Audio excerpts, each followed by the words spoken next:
Hi, this is Rob of Pierce Point.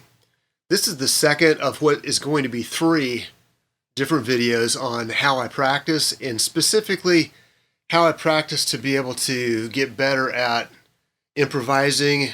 That includes solos, but it also includes just little sub-melody parts, different things like that in the middle of a song. If you listen to my latest EP, Charged Atmosphere, there are very few actual solos in it, but there are a lot of background, we'll call them background solo guitar parts or additional melody parts in there. And I'm going to talk through some of the different ways I practice for that, how I developed the ability to do that.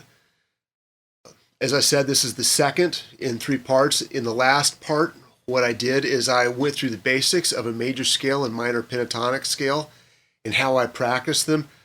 Talked a little bit about just how I incorporate using the Addictive Audio drums. It's XLN Audio's Addictive drums to aid my practicing, to aid my scales, and also aid just sometimes developing different riffs or chord structures. So that was last time. There were some things I missed in that I want to talk about. And I had a relative that is a guitar player and was really helpful in giving me some tips and really brought to mind some things that would have been great if I'd said last time, but I didn't. So I'm going to say them this time. Second, I'm going to talk a little bit about how you apply these things in learning to improvise, how you actually do that, or some tips for that. And then the third is I'm going to do some examples of the major scale and the minor pentatonic scale as I improvise over the solo section of a song that's going to be on one of my next releases. The song's called Dream of a Dream. I believe there's actually already a YouTube video out of me recording the guitar parts for that. It might be on Facebook. Regardless, it's out there. So you can listen to that, but I'm going to demonstrate putting a solo on that, both using a major scale and then exclusively a minor pentatonic scale. So here we go. Some things that I missed last time. First of all, one of the things I didn't mention is how I pick. I do an alternate picking, so down, up, down, up, down, up, down, up, down, up. So it doesn't matter if I'm switching strings or whatever I'm doing. I'm just constantly going down, up, down, up. The other thing I wanted to do is I kind of said, well, just go look it up on Google if you need to know this stuff. But I'm actually going to go through my finger positions this time, how I'm playing these. So here we go. Starting here, I'm doing G major scale. Here's my G, but I'm going to start a note below because the F sharp there is still part of that scale, and I'm playing every note that's in a G major scale from this position to here. Now, what I'm not doing is I'm not doing a 3-note per string scale. If you do a 3-note per string scale, which it's my understanding Steve Vai does a lot of and other guitar players do, you can get a few notes higher on the scale, but you end up having to shift more, and you also end up, especially if you have smaller hands, end up doing some things like this, where your fingers are fairly stretched. Now, yeah, you can do it. Up here, that's like non-consequential, but inconsequential. But anyway, down here, it's a little more of a stretch, and this keeps your hands more compact. But here's how I play this first position. It's 1, 2, 4. 1, 2, 4, 1, 3, 4, 1, 3, 4, 2, 4, 1, 2, 4. So again, 1, 2, 4, 1, 2, 4, 1, 3, 4, 1, 3, 4, 2, 4, 1, 2, 4. Okay, that's my first position, and again, my middle finger started on G. Now I'm going to go up, and my first finger is going to be on A, and it's 1, 3, 4, 1, 3. Shift down, 1, 2, 4, 1, 2, 4. Shift back up, 1, 3, 4, 1, 3, 4. So when I say shift down, I mean shift more toward this direction, down in frequency, down a tone, up a tone, and it's usually only a 1 fret shift. So again, 1 3 4 1 3, shift down, 1 2 4 1 2 4, shift back up, 1 3 4 1 3 4. Okay, now going up to starting on B, it's the third position. It's 1 2 4 1 3 4 1 3 4 1 3 1 2 4 1 2 4. Again, 1 3 4 1 3 4 1 3 4 1 3 1 2 4 1 2 4. Then this next position, my middle finger on D, it's 2 4 1 2 4 1 2 4 1 3 4 1 3 4, but I have to shift up to do that. 1 3. Again, 2 4 1 2 4 1 2 4 1 3 4, shift up, 1 3 4 1 3. And then my final position, I'm starting on E, which you'll notice something if you're paying attention last time. It's the E minor pentatonic that goes with G major. I'm going to talk about that in just a second. But here I'm starting on E, and it's 1 3 4 1 3 4 1 3, shift down, 1 2 4, shift back up, 1 2 4 1 3 4. That brings up a really good point that I wanted to make last time, but didn't. We're in G major scale. G's here. It's an octave higher than where we started. But if you want to know the minor pentatonic scale that goes with any major scale, just start with the major scale like G, and then count down 3 frets. 1, 2, 3. Okay, that's an E. So E minor pentatonic is the minor pentatonic that goes with the G major scale. Well, how about something different? How about A? Well, here's an A. Count down 3 frets. 1, 2, 3. Okay, that's an F sharp. So that means F sharp is the minor pentatonic that would go with the key of A. Or C. Count down, C's here. Count down 3 frets. 1, 2, 3. Okay, A minor pentatonic. It ends up also being, and we'll talk about this a little more in the next video, it's also the 6th note in the scale is the minor pentatonic. So that's that. Another thing that would have been great to have brought up, but I didn't, when bringing it up this time, is once you learn those patterns, you can move them. And that gives these things a lot of power. So we've been playing G right here. Okay, middle finger starts on G. Well, if I want to play an A, I just move my middle finger up to A, and I can play that same pattern. And now I'm playing an A major scale. This is super powerful. So since I moved that one up too, well, here's what I would normally play in G. For my next position, we'll just move it up 2 frets, and I've got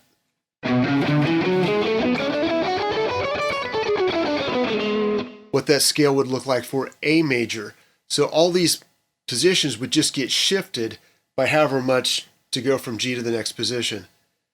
Like G to A would be 2 frets. What if you wanted to do E major? We'll move everything down 3 frets. 1, 2, 3. So you'd be going. That would be your first position in if you're doing E major. So all these patterns can just get moved is the bottom line. And that means that once you learn the patterns, you can really play in any key you want to.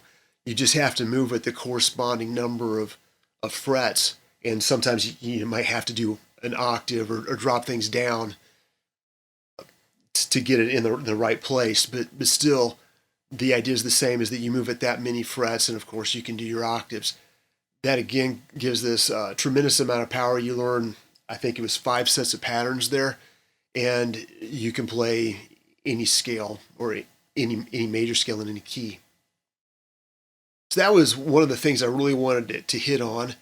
Now going back to the minor pentatonic fingering, this is my first position. I'm starting at G, middle finger, 2 4 1 4 1 4 1 3 2 4 2 4 2 4 1 4 1 4 1 3 2 4 2 4. It's actually hard to say those fingerings at the same time you're doing it. And this one would be, I'm starting with my middle finger on A. which is the second note.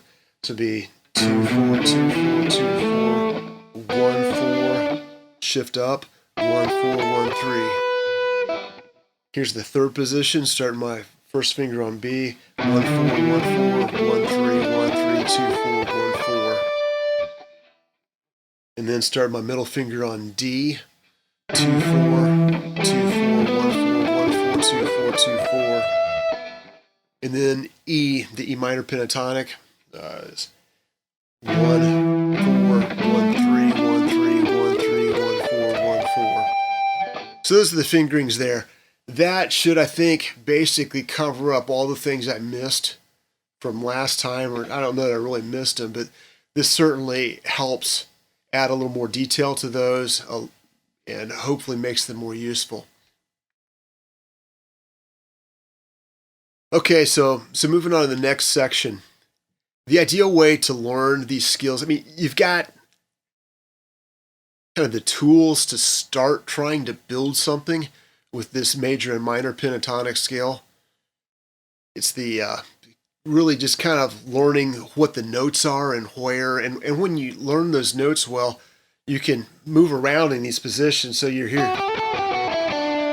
But you know that you can slide up to here if you want to, and those notes are in the scale because you've got the things memorized.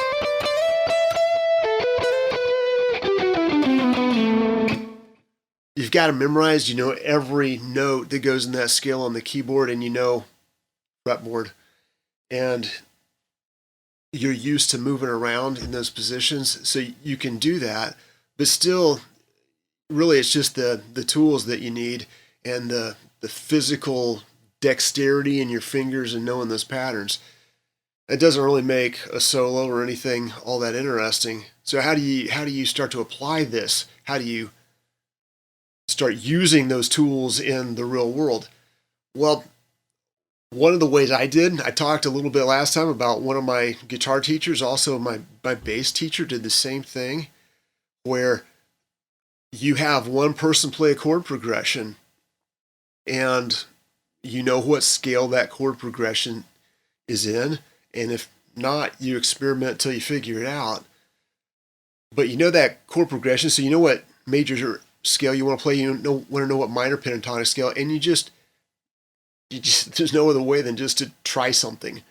And your first attempts may sound pretty good. They may go, oh my gosh, I never want to do this again. Keep doing it. You get better. You keep working it. And like I talked about, I did that with a guitar teacher. I was paying somebody to be able to do that. But something that I think, if you want to use a guitar teacher, that's great. Get the basics. But there's a limit to how much you're going to want to pay to play with that guitar teacher every time.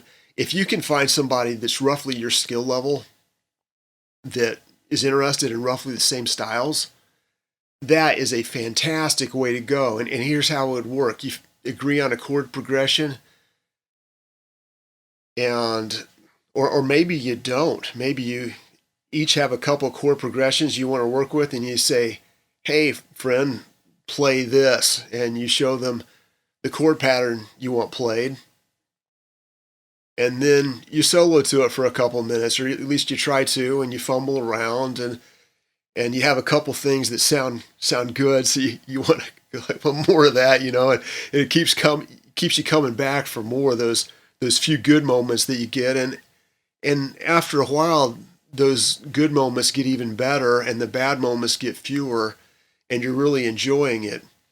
And then, you do your 2 minutes, and then you do the same thing for your friend. And because you're both the same level, you're not feeling super frustrated with each other, hopefully.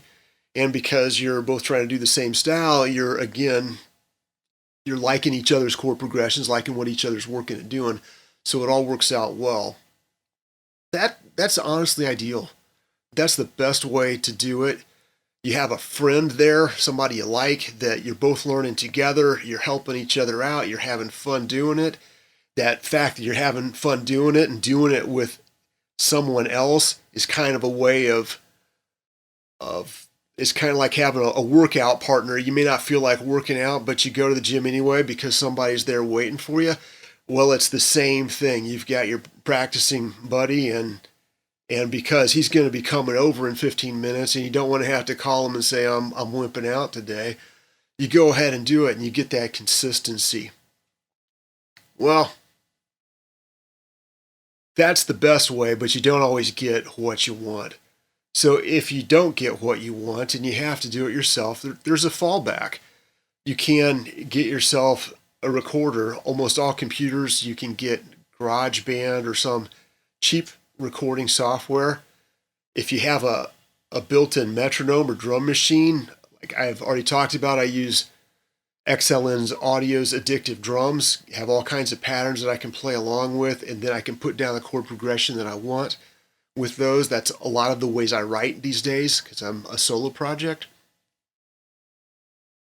That can work great too, but again, you don't have the friendship, you don't have the accountability, and it's not as much fun to play on your own. When you're playing with a friend too, if they do something really cool, you can even say, stop, hey, that was awesome, how did you do that? Or maybe in the middle of playing your chords, say, hey, remember what you just did. And of course you don't get that external input when you're doing everything by yourself. But with the drum machine, it is a little more flexible in that, say your friend's out of town for a week, well, you can still keep playing. You can set things up on a loop and just keep going back and forth through it to, as long as you want to play. And then you can even record some of it and listen back to it and see how it sounds and those kinds of things. So there's a lot of value to that too. And that's what I predominantly use because of its flexibility, and because then also I'm going to apply that in my recordings. So without further ado, we'll move on to demonstrating some of this stuff with, again, the solo section of my song that is forthcoming. It's not released yet, though I've got some snips of me playing it out there, either Facebook or YouTube, I can't remember which. But the solo section of it goes, I'm going to show you how to play the solo section of it, the chord structure. This is in the key of A. So everything that we've been doing in the key of G will get shifted up 2 frets. But the chord progression goes like this for the solo section. It starts with an F sharp, and I'm playing all power chords. To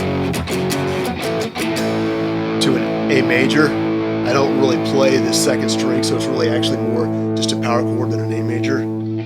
So back to an F minor, F sharp minor. Actually, it's just an F sharp bar chord, but anyway.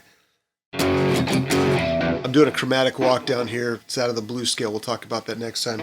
C sharp, C, B, A. So F sharp A there, F sharp E, F. Again, a chromatic walk up that's also out of the blues scale, and then repeat. So.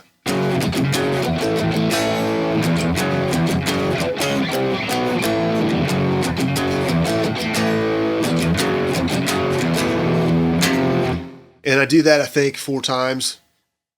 And then it switches to the regular chorus. That part that I just played is only one place in the song. It's in the beginning of the solo. And then I go back to the regular chorus, which is F sharp to E, B to A. And then I put some little flourishes in it. Like I'm just doing a B to A pull off.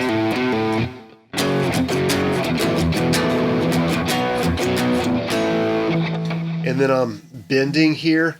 It's actually part of that B chord, power chord, but I'm taking just the 4th and 3rd strings and I'm bending it. So.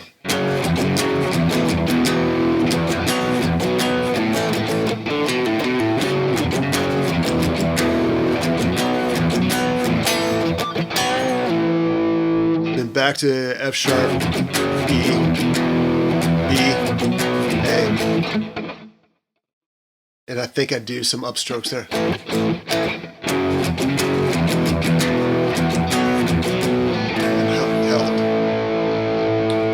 So there's 4 of those. There's 4 of the initial ones as well. And if I were to do that whole second half of the chorus just back to back, it's like this.